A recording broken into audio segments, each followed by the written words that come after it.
कई बार ऐसा होता है ना कि हम कोई भजन या मंत्र सुनते हैं और उसकी धुन में एक अलग ही सुकून मिलता है। पर क्या कभी ये सोचा है कि उन शब्दों के पीछे उनका गहरा मतलब क्या है? तो आज हम शिव स्तुति के शब्दों के भाव को समझने का एक सफर शुरू करेंगे, ताकि सिर्फ ध्वनि ही नहीं बल्कि उसके पीछे की पूरी कहानी को महसूस किया जा सके। स्तुति की शुरुआत होती है इन शब्दों से: आशुतोष, शशांक, शेखर, चंद्रमूल, चिदंबरा। इन्हें सिर्फ शब्द समझना एक भूल होगी।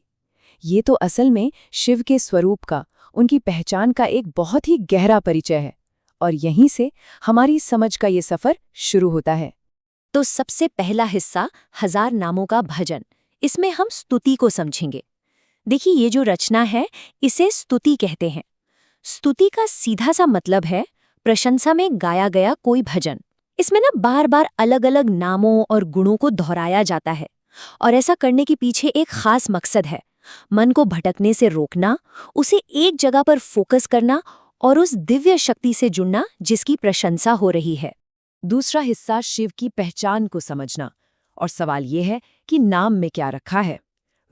अब आते हैं सबसे दिलचस्प हिस्से पर। चलिए, इस स्तुति में इस्तेमाल हुए कुछ खास नामों का मतलब समझते हैं।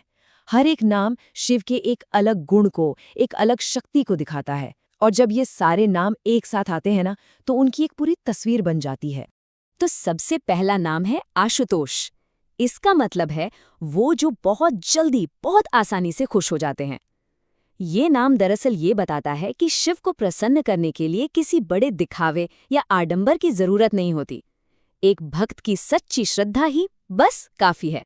अगला नाम है शशांक शेखर। देखिए, शशांक का मतलब है चंद्रमा, और शेखर यानी शिखर या सिर। तो मतलब क्या हुआ? वो जिनके मस्तक पर अर्धचंद्र विराजमान है। ये तो शिव की सबसे जानी पहचानी तस्वीरों में से एक है ना, और ये प्रतीक है समय के चक्र पर उनके नियंत्रण का। स्तुति उन्हें दिगंबर भी कहती है। अब दिक् का मतलब है दिशाएं, और अंबर मतलब वस्त्र, तो इसका अर्थ हुआ वो जिनका वस्त्र दिशाएं ही हैं। ये उनके उस स्वरूप को दिखाता है जो किसी भी सांसारिक मोह माया से एकदम परे है, असीम है, निराकार है। तीसरा भाग है ब्रह्मांडीय नृत्य, निर्माता और विध्वंसक। तो देखिए, ये स्तुति सिर्फ उनके रूप रंग का ही वर्णन नहीं करती, बल्कि इस पूरे ब्रह्मांड को चलाने में उनकी क्या भूमिका है ये भी समझाती है। और यहीं पर ना एक बहुत ही दिलचस्प और पहली नज़र में थोड़ी उलझाने वाली बात सामने आती है। देखिए, स्तुति में एक तरफ तो उन्हें जगत सर्जक कहा गया है, मतलब इस दुनिया को बनाने वाले, और दूसरी ही तरफ उन्हें प्रलयकर्ता भी कहा गया है, यानी विनाश करने वाले। तो ये क्या दिखाता है? ये दिखाता है कि इस दर्शन में विनाश कोई बुरी चीज नहीं है, बल्कि ये तो सृष्टि के चक्र का एक बहुत जरूरी हिस्सा है। पुराने का अंत होगा, तभी तो नए की शुरुआत होगी। और इन भूमिकाओं के साथ साथ स्तुति उन्हें देवाधिदेव भी कहती है, मतलब देवताओं के भी देवता, और जगतपति यानी पूरे संसार के स्वामी। ये नाम उनके सबसे ऊंचे स्थान को पक्का करते हैं। मतलब साफ है कि वही सभी शक्तियों के मूल स्रोत हैं। अब आते हैं चौथे हिस्से पर, महान योगी का चित्र।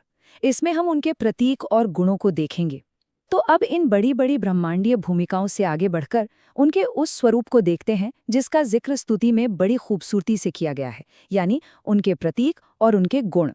स्तुति उन्हें जटाधार कहती है, मतलब जिनकी लंबी जटाएं हैं। उन्हें त्रिलोचन भी कहा गया है, यानी 3 आंखों वाले, जो भूत, वर्तमान और भविष्य तीनों को एक साथ देख सकते हैं। वो त्रिशूलधारी हैं और तन पर बाघंभरी पहनते हैं, यानी बाघ की खाल। तो ये सारे प्रतीक जब मिलते हैं तो एक ऐसे महान योगी और तपस्वी की तस्वीर बनाते हैं जो समाज के बनाए नियमों और बंधनों से बहुत दूर हैं, उनसे परे हैं। वो असल में आत्मसंयम और ध्यान की सबसे बड़ी शक्ति का प्रतीक हैं। और अब 5वां हिस्सा, एक भक्त की अंतिम प्रार्थना, यानी इस भजन का उद्देश्य। तो देखिए, अभी तक हमने ये समझा कि स्तुति शिव के बारे में क्या क्या बताती है, लेकिन अब सवाल ये उठता है कि कोई भक्त इस स्तुति को पढ़ता या गाता ही क्यों है? इस भजन का असली मकसद क्या है? इसमें भक्त की एक बहुत ही सरल लेकिन उतनी ही गहरी प्रार्थना है। क्षमा हो अपराध सब। ये अपने जाने अनजाने में हुई हर भूल, हर गलती के लिए क्षमा मांगने की एक बहुत ही विनम्र पुकार है। ये उस दिव्यता के सामने खुद को पूरी तरह से समर्पित कर देने का भाव है। और फिर आती है सबसे बड़ी, सबसे आखिरी प्रार्थना, जन्म जीवन जगत का संताप ताप मिटे सभी। ये सिर्फ इस जीवन के दुखों से छुटकारा पाने की बात नहीं है, ये तो जन्म और मृत्यु के इस पूरे चक्र के हर कष्ट से हमेशा हमेशा के लिए मुक्ति की प्रार्थना है। और हाँ, इस मंजिल तक पहुंचने का रास्ता भी इसी स्तुति में बताया गया है। ओम नमः शिवाय मन जपता रहे पंचाक्षरा, मतलब मन को लगातार इन 5 अक्षरों वाले मंत्र ओम नमः शिवाय का जाप करते रहना चाहिए।